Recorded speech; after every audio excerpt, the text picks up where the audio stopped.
प्रश्नावली 3.5 से पहला प्रश्न है, निम्न रैखिक समीकरण के युग्मों में से किसका अद्वितीय हल है, किसका कोई हल नहीं है या किसके अपरिमित रूप से अनेक हल हैं। अद्वितीय हल की स्थिति में उसे वज्र गुणन विधि से ज्ञात कीजिए।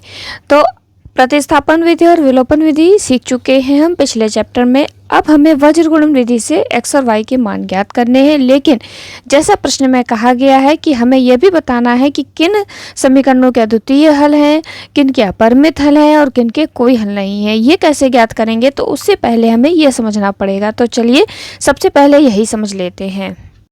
तो सबसे पहली बात, जो रैखिक समीकरण होता है, रैखिक समीकरण वो हमेशा ax प्लस वी प्लस सी बराबर 0 की फॉर्म में ही होता है। ठीक है, ये आपको पता ही होगा। जैसे कि हम यही इसी को देख लेते हैं समीकरण। अगर आप इसे तुलना करेंगे तो आप देखेंगे कि ये ax by और c जो कि एक चर है, ये 15 एक चर है, उसके स्थान पर इसी फॉर्म में लिखा हुआ है। ठीक, उसके बाद में कुछ पॉइंट्स हैं जो आपको पता होना चाहिए। पहली बात, हमें दो समीकरण दिए गए होंगे। जैसे कि मान लीजिए ये पहला समीकरण है और ये दूसरा समीकरण है। ठीक है, तो जब हम इसी से तुलना करेंगे तो पहले समीकरण में a1 b1 c1, दूसरे समीकरण में a2 b2 c2 इस तरीके से रहेगा। ठीक है, तो इन्हीं की हमें तुलना करके वज्र गुणन विधि से मान निकालने हैं। तो कुछ शर्तें होती हैं इसमें। a1 बटे a2 not equal to b1 बटे b2। जब हम तुलना करेंगे तो a1 a2 b1 b2 के इक्वल नहीं आएगा, तो वहाँ पर हम कहेंगे कि हाँ, इन समीकरणों के क्या हैं, अद्वितीय हल हैं। कैसे हैं, अद्वितीय हल हैं। और इसी तरीके से जब तुलना करने पर a1 बटे a2 बराबर b1 बटे b2 होगा, लेकिन c1 बटे c2 नहीं होगा, तो इस कंडीशन में जो समीकरण होंगे हम कहेंगे कि इनका कोई हल नहीं होगा। क्या कहेंगे, इनका कोई हल नहीं होगा। ठीक, तीसरी कंडीशन रहती है कि यदि a1 बटे a2 बराबर b1 बटे b2 बराबर c1 बटे c2 होगा, तो हम कहेंगे कि हाँ, इन समीकरणों के अनेक हल होंगे। इन तीन बातों को आपको जो है बिल्कुल ध्यान में रखना है, क्योंकि सबसे पहले हमें प्रश्न में यही बताना है और उसी के अकॉर्डिंग हमें सॉल्व करना है। बस इतना ही समझना था इसमें। अब हम पहले प्रश्न से सॉल्विंग स्टार्ट करते हैं। तो पहले प्रश्न में हमें ये दो समीकरण दिए गए हैं, x - 3y - 3 बराबर 0, 3x - 9y - 2 बराबर 0।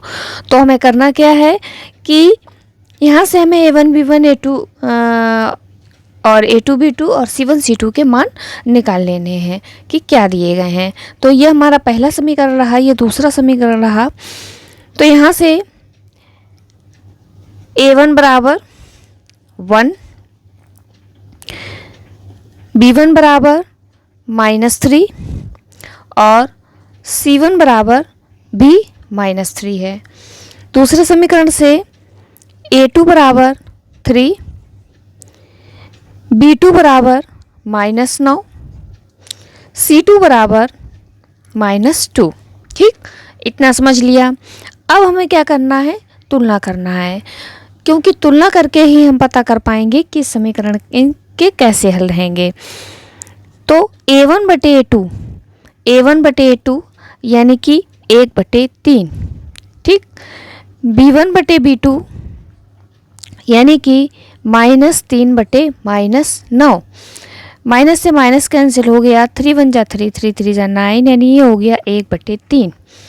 ओके, एंड c1 बटे c2 यानी -3 बटे -2, माइनस से माइनस कैंसिल हो गया, ये 3 बटे 2।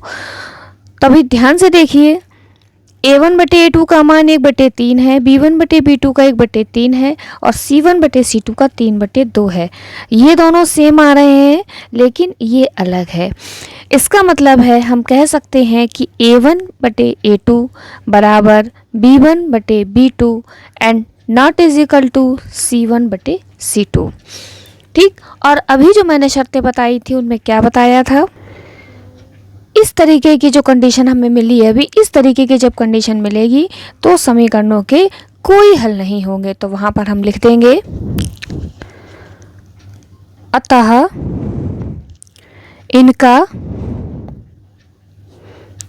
कोई हल नहीं होगा, कोई हल नहीं होगा। तो इस प्रश्न को अब आगे सॉल्व करने की ज़रूरत नहीं है, क्योंकि प्रश्न में कहा गया है कि हमें अद्वितीय हल की स्थिति में ही वज्रगुण विधि लगानी है। ठीक है, तो ये तो यहीं पर ख़त्म हो जाएगा। अब हम दूसरा क्वेश्चन लेते हैं। दूसरे प्रश्न में हमें जो समीकरण दिए गए हैं वो ये है 2x + y = 5, 3x + 2y = 8।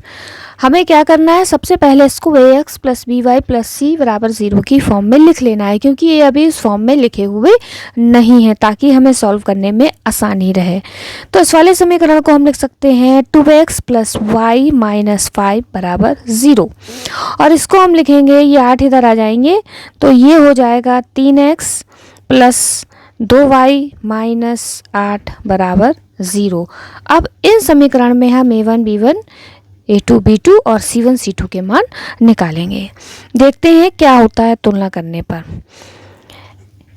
a1 2, b1 1 और c1 है हमारे पास -5।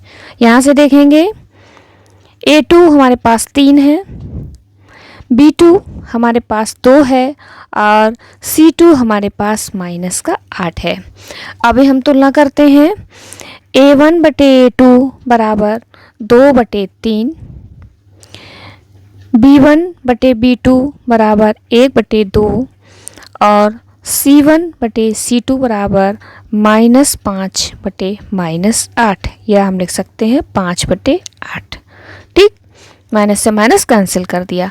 यहाँ पर हम देख रहे हैं कि a1 बटे a2 b1 बटे b2 के इक्वल नहीं है, और ना ही b1 बटे b2 c1 बटे c2 के इक्वल है। यानी कि कंडीशन यहाँ पर कौन सी वाली लगी है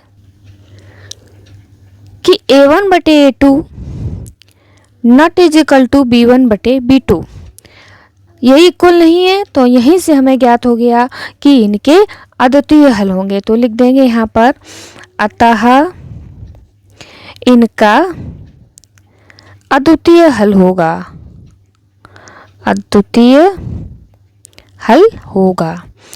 क्योंकि अद्वितीय हल के कंडीशन में ही हमें वज्रगुण विधि लगानी है, तो इस प्रश्न में हमें वज्रगुण विधि लगानी है। इसे कैसे लगाते हैं देखते हैं। तो वज्रगुण विधि लगाने के लिए हम सूत्र का भी उपयोग कर सकते हैं, और अगर आप सूत्र को याद नहीं करना चाहते हैं तो उसके लिए एक छोटी सी ट्रिक भी रहती है। तो सूत्र भी हम नोट कर लेते हैं। जिन बच्चों को सूत्र याद करना होगा वो सूत्र याद करेंगे, और जिन्हें नहीं याद करना होगा उनके लिए मैं ट्रिक भी बताने वाली हूँ।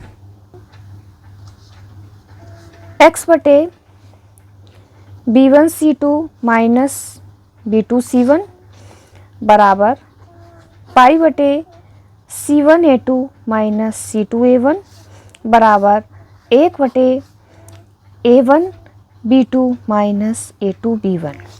यहाँ पर हम जो हमने मान निकाल रखे हुए हैं तुलना करके, वो रख के हल कर सकते हैं। ठीक है, ये तो सूत्र से आप डायरेक्ट निकाल ही लेंगे।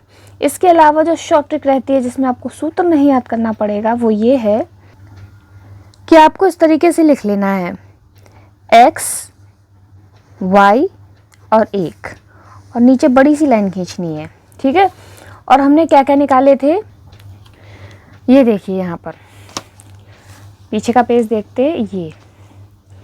ये रहे, तो लिखेंगे 2 और 3 ये, और ये y के नीचे 1 और 2, और ये -5 और -8, इस तरीके से। ठीक है, फिर से दिखा दें, थोड़ा बैक हो गया था। ये जो हमने निकाले थे ये हमने लिखे। ठीक है, 2 3 1 2 और ये -5 और -8, ये इस तरीके से हमने लिख लिए हैं। अभी हमें करना क्या होता है, हम लिखेंगे x बटे। ठीक, इसके लिए हम क्या करेंगे, x बटे निकालने हैं तो x वाला ही छुपा लेंगे और इसमें हम क्रॉस मल्टीप्लाई करेंगे। 1 का -8 में, यानी डिटेल में लिखती हूँ, 1 गुणे -8 इस तरीके से, और माइनस का साइन रहेगा, और 2 का -5 में, यानी 2 गुणे -5, ठीक, बराबर। इसी तरीके से बाई बटे करेंगे। अब की बार से हम बाई वाले को छुपाएंगे और बाकी के दोनों को देखेंगे। तो क्या करेंगे, बाई वाले को छुपाने के बाद हम इस तरीके से लिखेंगे -5 गुणे 3 -2 गुणे -8, ठीक है, -5 गुणे 3 माइनस के 8 गुणे 2। इसी तरीके से 1 बटे जब लिखेंगे तो हम ये 1 वाला ही छुपाएंगे और इन दोनों में इस तरीके से लिखेंगे 2 गुणे 2 और 3 गुणे 1, ठीक। तो ये रहेगा हमारा 2 गुणे 2 -3 गुणे 1, ठीक।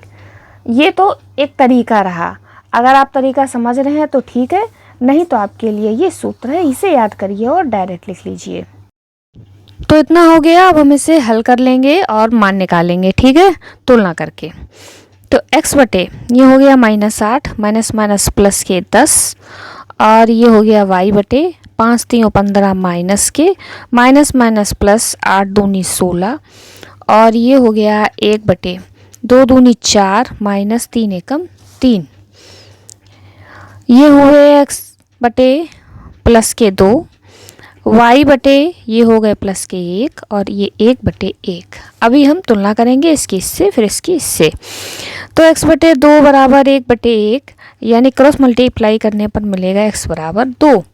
ऐसे ही y बटे 1 बराबर 1 बटे 1, क्रॉस मल्टीप्लाई करने पर मिलेगा y बराबर 1। तो हमने वज्रगुण विधि से x और y के मान ज्ञात कर लिए हैं। अब हम बढ़ते हैं तीसरे प्रश्न पर। प्रश्न में हमें जो समीकरण दिए गए हैं वो हैं 3x - 5y बराबर 20, 6x - 10y बराबर 40।